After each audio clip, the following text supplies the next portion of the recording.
Am I the a-hole for refusing to switch airplane seats so a couple could sit together after they mocked me before boarding? After they mocked you? Oh my goodness. Right? Already no. I don't need the rest of the context. But carry on. Recently took a 9-hour international flight and specifically paid extra for an aisle seat because I have anxiety and hate feeling trapped. While waiting to board, I noticed a couple nearby complaining loudly about airline seating fees. The guy was ranting that only idiots pay for extra seats when you can just ask people to switch. At one point, the girlfriend laughed and said, seriously, people who pay for the seat selection are suckers. Guess who ended up next to me on the plane? About 10 minutes after boarding, they realized they'd been seated separately and immediately asked me if I'd switch so they could sit together.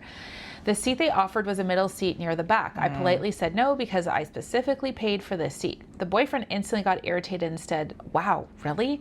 Then the girlfriend muttered, some people are so selfish. I finally told them maybe the suckers who pay extra for seats don't want middle seats. They both went silent, but the entire flight was awkward. I could hear them complaining about me to the other passengers during boarding. When I told my friends afterwards, opinions were mixed. Some think I was fully justified. Others think I should have just switched because it's the nice thing to do. Personally, I feel like if sitting together mattered that much, they should have paid the extra fee instead of assuming someone else would sacrifice their comfort. Yeah. Am I the a-hole? No. Now the mocking makes more sense. I was like, what is this mocking about? Because she overheard them talking before. So they didn't know they were mocking her, but that's also why you should be careful. You never know who's listening. You never know who your audience is and how it's going to come full circle for you. Yeah. That's horrible. I don't think she's the a-hole for sure in this situation here, but I think this is so classic where it's like people just expect passivity. Yeah.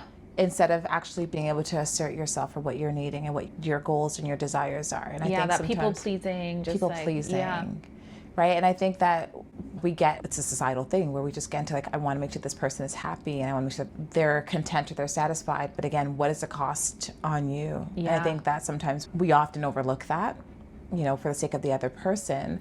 But the idea is to be able to ensure that how is this a win-win in a lot of ways? Like, how do I ensure that what I'm wanting or what I'm needing is also met? And can I also ensure that you're happy at the same time? But if it's only to ensure that you're getting what you're needing, then me sacrificing at a cost and being displeased is not worth it. Yeah.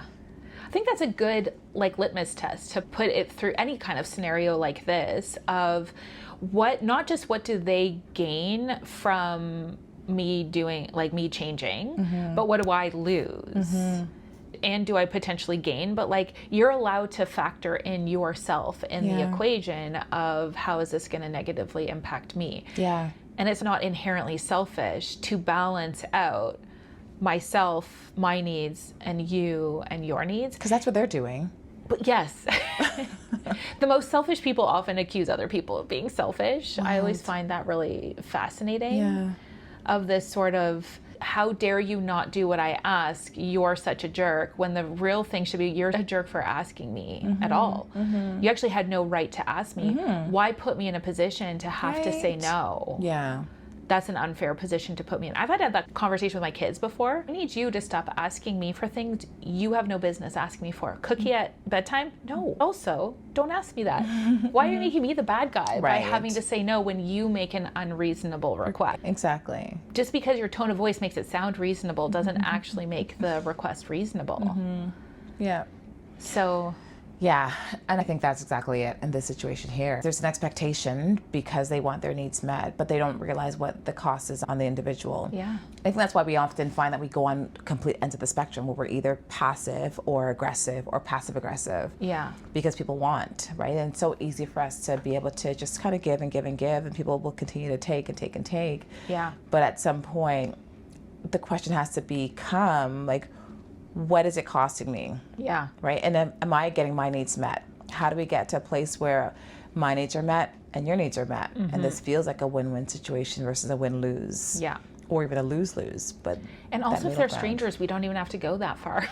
There's no obligation at all. Yeah, there's no... If it's our kids, for sure. Yeah. But for sure, yeah. Yeah. There's no obligation. No.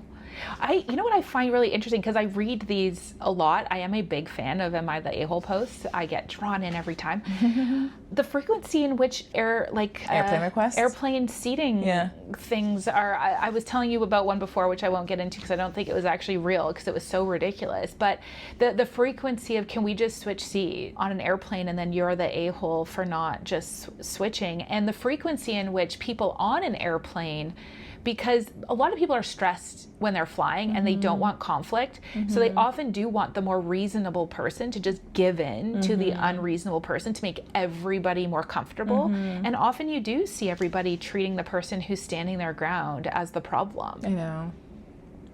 It's wild. It's wild. Yeah. It's wild and it's unfair. But again, that goes back to like the people-pleasing society. Where it's like, what do you mean you're not going to make that person happy? They want to sit with their child, or they want to sit with this person. It's like, no. So I think it's like the squeaky wheel. Like everybody wants the squeaky wheel to get the oil. You know, just like oil it up, make it less squeaky. Let them be quiet. Yeah. I don't want to listen to this conflict. I don't want to see it escalate. Right. And because they're making an unreasonable request in the first place, they're clearly the more unreasonable person. So please be a reasonable person and just give in. Yeah. I don't think it teaches the right things. It's not in sending the right society. message. No. Humans actually like benefit from feedback of your behavior is not okay, because that will help you change your behavior and not suffer the consequences of going through life behaving in ways that rub people the wrong way. Because it's painful to go through life rubbing everybody the wrong way. I worked at a workplace once, and there was really great people there, but there was this one manager, and I wasn't there long enough to fully understand why people did not like this one manager.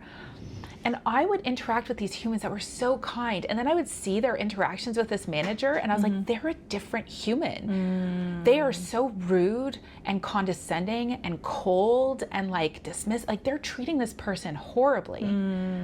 But I've never seen them treat anybody else that way. And then there was this group meeting where we're all standing in a circle, and it was almost like, you know, the wave at like a, I saw a wave of eye rolls. The second this manager went to say something, I'm watching all the people around me. I'm like, they all can't stand this woman.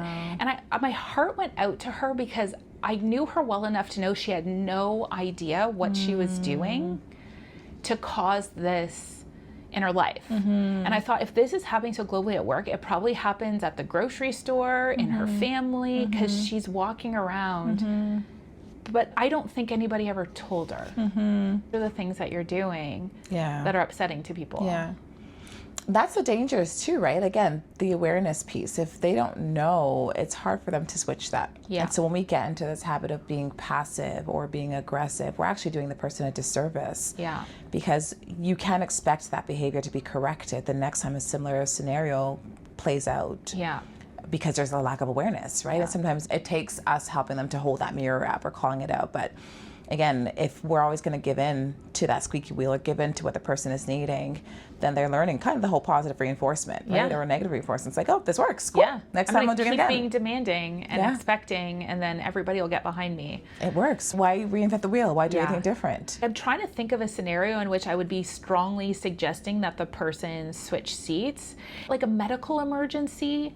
Yeah, I think if it's a medical emergency and they need your seat for some reason, right? I don't know. But do you usually, know what I mean? Like I've had people offer it, which is different. Yeah. Oh, yeah. That's like, also do you very want them different. to say? I was like, yeah, please, if you don't mind, right? But it's not like I'm not going on asking if they put. And sometimes we'll ask if we do end up switching seats. It's often because they've made an error on their end, like putting one of our minors in a different row entirely, which has happened, and they've had to switch seats. But that's been on the airline. But I've had people offer, but I've also had like the flight attendants have to make those requests. But in terms of like you going out of your way to not pay for the flight that you want, but then expecting the person to switch, like that's not happening. Yeah.